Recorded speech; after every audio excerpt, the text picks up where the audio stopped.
আমার ভাইরা, আমার বন্ধুগণ, কোন দিকে নজর নাই। আমার আল্লাহ পাক রব্বুল আলামিন পবিত্র কালামুল্লাহ শরীফে ডাক দিয়ে বললেন, নবীজি, ইয়া রাসূলুল্লাহ, ইয়া হাবিবাল্লাহ, আপনি तमाम পৃথিবীর মানুষগুলোকে জানিয়ে দেন, আমি আল্লাহ পাক রব্বুল আলামিন বলে দিলাম, যেই বান্দারা পবিত্র কোরআনের মাহফিলে আসে, কোরআন শ্রবণ করার জন্য আসে, ও নবী গো,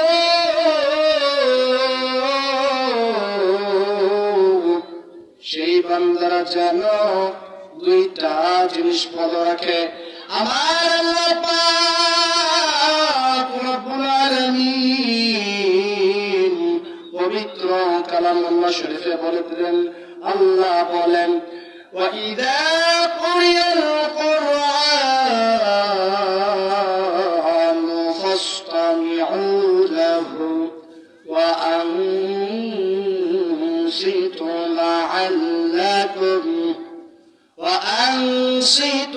لَعَلَّكُمْ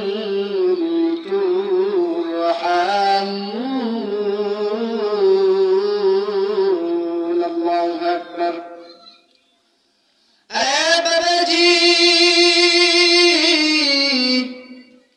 মুমিন বাজারবাসী, এই বাবারা, কোন দিকে তাকাতাকি করবেন না, কোন দিকে নজর দেবেন না। আমার আল্লাহ পাক রব্বুল আলামিন ডাক দিয়ে বললেন, নবী গো, যেই মানুষগুলো কোরআন শোনার জন্য আসে, এক নম্বরে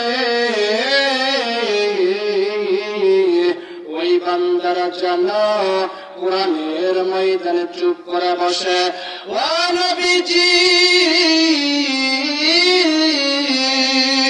দুই নম্বরে আমার বান্দারা যেন কোরআন ভালোভাবে শ্রবণ করে। নবীজি, যদি আমার বান্দারা শ্রবণ করতে পারে, আমি আল্লাহ পাক রব্বুল আলামিন তাদের উপরে রহমত নাযিল করতে। বলুন না সুবহানাল্লাহ। আমার ভাইরা, আমার বন্ধুগণ, আমার আল্লাহ পাক রব্বুল আলামিন যদি বান্দাদের উপর রহমত নাযিল করে, এই বান্দার দুনিয়ার মধ্যে আর কোনো সমস্যা নাই। শুধু তাই নয়, এই বান্দা তো মুমিন বান্দা হিসেবে গণ্য হয়ে যাবে। আমার আল্লাহ পাক রব্বুল আলামিন ডাকতে বললেন, নবী গো, ও নবী মুহাম্মদ, আমি আল্লাহ পাক রব্বুল আলামিন বলে দিলাম, যেই বান্দারা মুমিন হবে, আমি আল্লাহ পাক রব্বুল আলামিন বলে দিলাম মুমিন কারা হবে। আল্লাহ বলেন, ইন্নামাল মুমিনুনা আল্লাযীনা ইযা যুকিরাল্লাহু ওয়াজিলাত কুলুবুহুম ওয়া ইযা তুলিয়াত আলাইহিম আয়াতুন زادتهم إيمانا وعلى ربهم يتوكلون. আমার পাক রব্বুল আলামিন ডাক বলেন, নবী গো, যেই বান্দারা মুমিন হবে, বান্দাদের সামনে যখন কোরআন পাঠ করা হবে, যখন আমি আল্লাহ পাক রব্বুল আলামিন নাম না হবে, তখন ওই বান্দারা ভয়েতে থরথর করে কাঁপতে থাকবে। শুধু তাই না, ও নবী গো, যখন তাদের সামনে কুরআনুল কারীম তেলাওয়াত করা হবে, ওই বান্দাদের ঈমান বৃদ্ধি পাবে। ও নবীজি, আমি আল্লাহ পাক রব্বুল আলামিন বলে দিলাম, ওই বান্দারা আমি আল্লাহ পাক রব্বুল আলামিনের উপর ভরসা রাখে। যদি কোনো মানুষ ভরসা রাখতে পারে, আমি আল্লাহ পাক রব্বুল আলামিন বলে দিলাম, ওই বান্দারাই মুমিন। বলুন না সুবহানাল্লাহ। আমার আল্লাহ পাক রব্বুল আলামিন ফরমাতে থাকতে বললেন, নবী গো, যেই বান্দারা মুমিন হবে, আমি আল্লাহ পাক রব্বুল আলামিন তাদেরকে তিনটা পরীক্ষা নেব। বলুন কয়টা? আল্লাহ পাক রব্বুল আলামিন বললেন, আমি ওই বান্দাদের তিনটা পরীক্ষা নেব।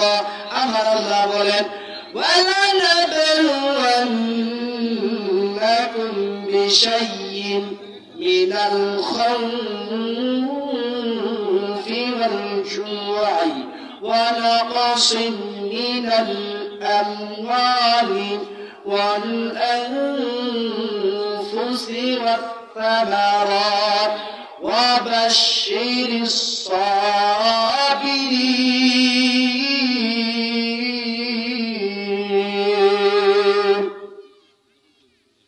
আল্লাহ পাক রব্বুল আলামিন ডাক দিয়ে বললেন, নবী মুহাম্মদ, আমি আল্লাহ পাক রব্বুল আলামিন বলে দিলাম, যেই বান্দারা মুমিন হবে, আমি আল্লাহ তাকে প্রথম নাম্বার যেই পরীক্ষা নেব, আমি আল্লাহ পাক রব্বুল আলামিন ওই বান্দাকে ভয় দ্বারা পরীক্ষা নেব। বাবাজি, কোন দিকে নজর দিবেন না। আমি জানি না এই মাহফিল কার জানি শেষ মাহফিল। বন্ধু, কার জন্য জানি রে বাজারের মধ্যে সেই সাদা কাপড়টা এসে গেছে, কার জন্য জানি না বাঁশ বাগানের বাঁশগুলো দাঁড়াই আছে। তাই বলতেছি বাবাজি না, কোন দিকে নজর দিবেন না, কোরআনের ময়দানে চলে আসেন। আমার আল্লাহ পাক রব্বুল আলামিন বলে দিলেন, ও নবী মুহাম্মদ, 2 নম্বরে পরীক্ষা করব ওই বান্দাকে আমি খোদার দ্বারা। আল্লাহ পাক রব্বুল আলামিন বললেন, আমি ওই বান্দাদেরকে 2 নম্বরে যেই পরীক্ষা করব তা হলো খোদা দ্বারা।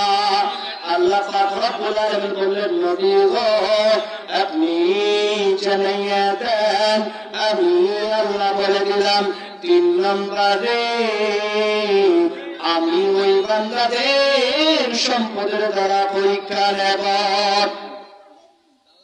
সম্মানিত উপস্থিতি,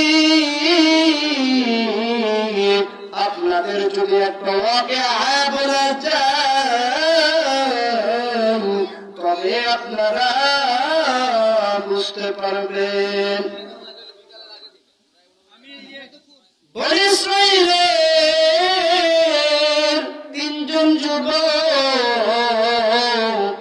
এক রাস্তা দিয়ে যাইতাছে বাবাজি তিনজন যুবক এক রাস্তা দিয়ে যাইতাছে এমন সময় আমার রব্বুল আলামিন তার কুদরতি পার্লামেন্টের সিদ্ধান্ত অনুযায়ী সেই সময়ে একটা বৃষ্টির মতন একটা সিস্টেম করে দিলেন এই বৃষ্টি আসা মাত্র ওই বান্দারা দৌড়ে যে দেখতেছে একটা পাহাড় ওই পাহাড়ের চূড়ার করে তারা একটু আশ্রয় নিল বাবাজি দেখেন আমার কিভাবে তার বান্দার পরীক্ষা নেয় কিভাবে মুমিনদেরকে বাছাই করা এবার আল্লাহ পাক রব্বুল আলামিন সামান্য পরিমাণ একটা বাতাস দিল আল্লাহ পাক রব্বুল আলামিন এই বাতাসের এত জোর দিল ওই গর্তের সামনে একটা বড় একটা পাথর ছিল বাবারা যখনই আমার আল্লাহ পাক রব্বুল আলামিন বাতাস দিলেন সঙ্গে সঙ্গে পাওয়া পাথরটা গর্তের মুখের মধ্যে চলে আসলো এখন যুবকেরা আবার একে অপরকে বলে ভাইজান আসেন আমরা দুই তিনজন মিলিয়া পাথরটাকে একটু ধাক্কা দেয় কিন্তু না না তিনজন কেন যদি 15 জন আসে তবুও পাথরটাকে সারাইতে পারবে না এইবার একটা যুবক ডাক দিয়ে বললেন ভাইজান আমাদের পক্ষে এটা সম্ভব না আমরা তিনজন মিলে ধাক্কা দিতে পারবো না এইবার আল্লাহর একজন বান্দা ডাক দিয়ে বলল ভাইজান এখন আমরা কিছু সুরা খুঁজি এক যুবক ডাক দিয়ে বলল ভাইজান সবার আগে আমি আল্লাহ পাক রব্বুল আলামিনকে বলি এইবার এক যুবক ডাক দিয়ে বলল ও দয়ার মালিক ও আল্লাহ রব্বুল আলামিন আমি যুবক জীবনেও কোনো ভালো কাজ করি নাই ও রব্বুল আলামিন আমি যুবক জীবনে কোনো ভালো কাজ করি নাই শুধু একদিন মাত্র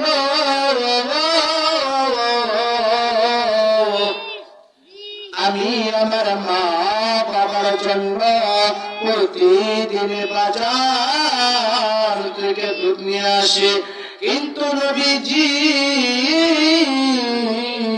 কিন্তু ভাইরা আল্লাহকে ডাকতে বলে আল্লাহ গো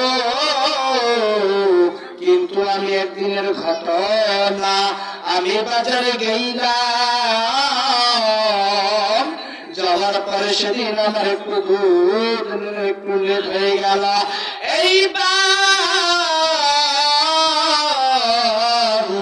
আমি যুবক আমার বাসার মধ্যে চলে গেলাম যাওয়ার পরে দেখতেছি আমার মা আমার বাবা তারা ঘুমিয়ে পড়ছে আমি যুবক দুধটাকে গরম করে নিলাম এই দুধটাকে গরম করার পর আমি তাকাইয়া দেখি তারপরে আমার মা বাবা ওঠে নাই।